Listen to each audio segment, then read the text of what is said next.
Hey everybody, it's Jason from the Texas Gun Vault, and once again I'm coming to you with another product review. And the product that we're going to be taking a look at today is a rifle scope from a company called DiscoveryOpt.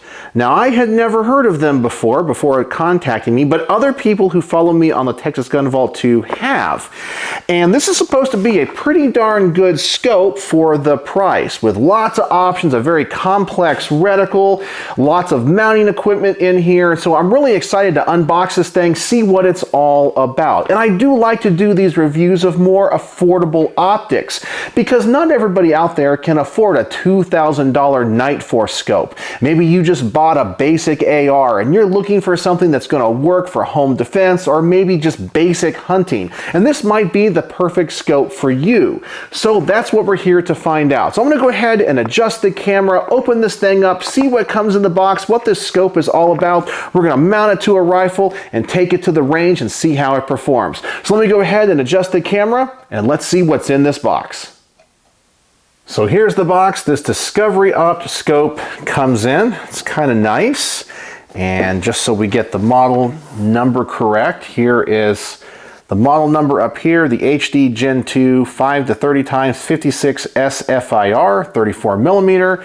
There is a close-up of the reticle on this scope. We have some stuff here on the side that tells us more about it. It says that it is shockproof, waterproof, ultra slim tunnel vision, big eye box, nitrogen purged, and multi-coated lenses. And I guess it also comes with a warranty. Let's go ahead and open this thing up and see what it is all about. And it looks like we get some paperwork here, the quality control checking and inspections and assembly procedures. Let's see what this is. Okay, so whoever put this together took their time, did all the quality control checks, everything stamped and signed off on. I'll give you a little bit of a close-up of this in case you are interested in any of that. You can, of course, pause at any time. There we go. Next up, the assembly procedures. Yep, it's going to be kind of the same thing. And that's what we have here with all the stamps and the date when they did it. All right, then we have our instructions. We have a cloth. And it looks like here is all of the specifications on this scope. I'll hold it here for a second. You can also stop and check out all of that information there. It does say that it is illuminated. That's pretty nice. And it says the objective lens is 56 millimeters. I think I said 34 earlier, but the tube diameter is 34 millimeters. May have made a mistake on that, but there's all the information.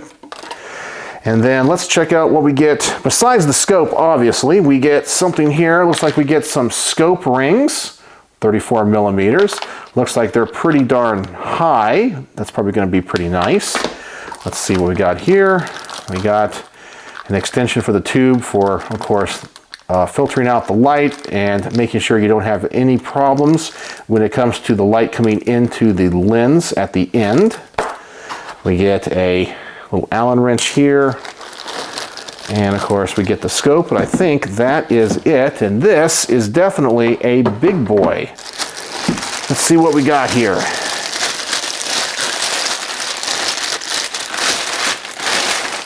And there it is. Wow, that is pretty darn nice. There's a close-up of the markings, HD Gen II. There's the tube. Let's get these lens covers off here. The one in the back simply comes off that way. Let me look through it here. So far the glass looks like it's fine, pretty clear.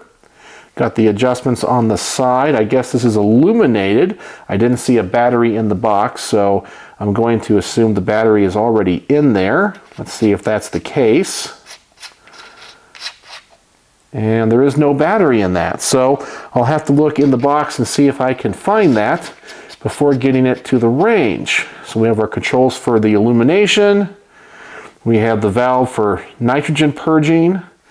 And we have the turrets. All right, well, let me go ahead and put these scope rings on and mount it to this AR. Let's see what it looks like and see if I discover anything about this scope that I need to let you know about before getting it to the range. So I got this DiscoveryOpt scope mounted to my NS15 AR-15 from North Star Arms. I really do like how these scope rings work. I appreciate the fact they did put the torque specifications on them. They are very attractive. They are very high, and they do clear the iron sights in the back. Now, when it comes to the scope, the turrets are not protected, but the detents, when it comes to the clicks, are very, very strong for both windage and elevation. You have all of the adjustments in the typical places, so the magnification will be here in the back. And on this side, you have the selector for the illumination. We have up to 6 different settings. It does have a red reticle when you illuminate it.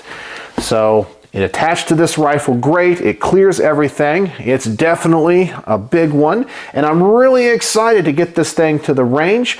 So let's do that now. We'll start off at some closer distances, figure out where I need to adjust it to, then go out as far as I can at the range, and just see if I discover anything else about this scope that I like or don't like, and I'll just come back and tell you how it performed. So let's go to the range.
And we're back from the range, and how did this DiscoveryOpt scope work? Well, I'm actually really darn impressed with it. Now, I do want to address a couple of things when it comes to my scope reviews that sometimes I get criticized about. The first thing is, Jason, you only go out to 100 yards. Well, yeah, that's the only distance I have access to at my range. And I think as an average gun guy reviewing these scopes for other average gun people, I think that is perfectly adequate. Most people that are going to buy this level of scope, 100 yards, 150 yards, might be about max where they want to shoot. Obviously, if you're somebody that wants to go out to 300, 400, 500 yards, you're going to drop way more money than what this scope costs. I also start at 25 yards, then go to 50, 75, and 100. And some people say the 25-yard test is a complete waste of time. Well, some people might buy this as a do-all scope, and will it work at that distance? Plus, when I installed it, it's unzeroed. And if I start off at 100 yards, I can't always see where the rounds are going, especially if it's completely off the target. So I start at closer in distances and work my way out. But what did I discover about this scope? Well, I have to tell you, I am very impressed with the build of this scope. The glass is very clear. All of the adjustments on the turrets, the clicks, they're very, very strong. The illumination settings all have great feels to them. Everything clicks just like you would want it. All of the adjustments on the magnification and the focus are very strong. They stay where you put them. I'm very impressed with this. It holds zero. And if I had a much more accurate rifle, and of course the ammunition I was using on this range trip was just your basic federal loading. It wasn't anything special. It wasn't target load. So I'm okay with those groups. I probably could have done better with a different rifle and match ammunition. But as an average gun guy reviewing a scope for average gun people, I think the accuracy was just fine. The only thing about this scope that I did not like has to deal with the field of view. At the higher magnifications around the peripheral of that field of view, you start to get a little bit of blurriness. I would say the center 50-60% is perfectly fine, but the outer part of that field of view does get a little bit blurry. Anything above 20 magnification. At 15 magnification, you don't notice it as much, and when you're down around 5, 6, or 7, it doesn't bother you at all. But a higher end scope probably is not going to have that. But if you're buying this scope for just basic target practice, you're not going to have any issue with that whatsoever, but it is worth mentioning. So overall, I am very pleased with the build and the quality of this scope, and I honestly think this thing rivals scopes at about 2 to 3 times its price. So if you're in the market for a scope and thinking about spending maybe $1,000 to $1,300, well, this scope you can get for about half that price, maybe even less, and I think you get all of the options of those higher end scopes in this, and it would do just fine if you're going to use it for this type of application. And just taking it to the range, basic hunting, you sure do get a lot of options for this price. So on my star system, how would I rate the DiscoveryOpt scope?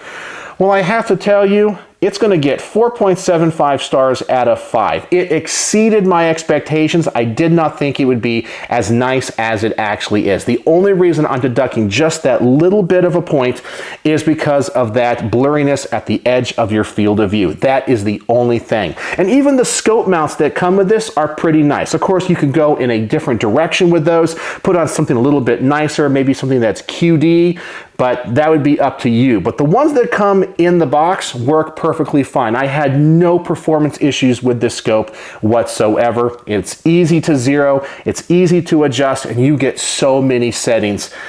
I'm just very impressed. So 4.75 stars for the DiscoveryOpt scope.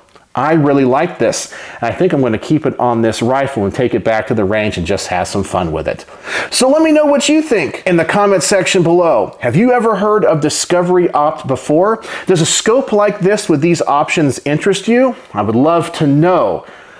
So, as always, thanks for watching.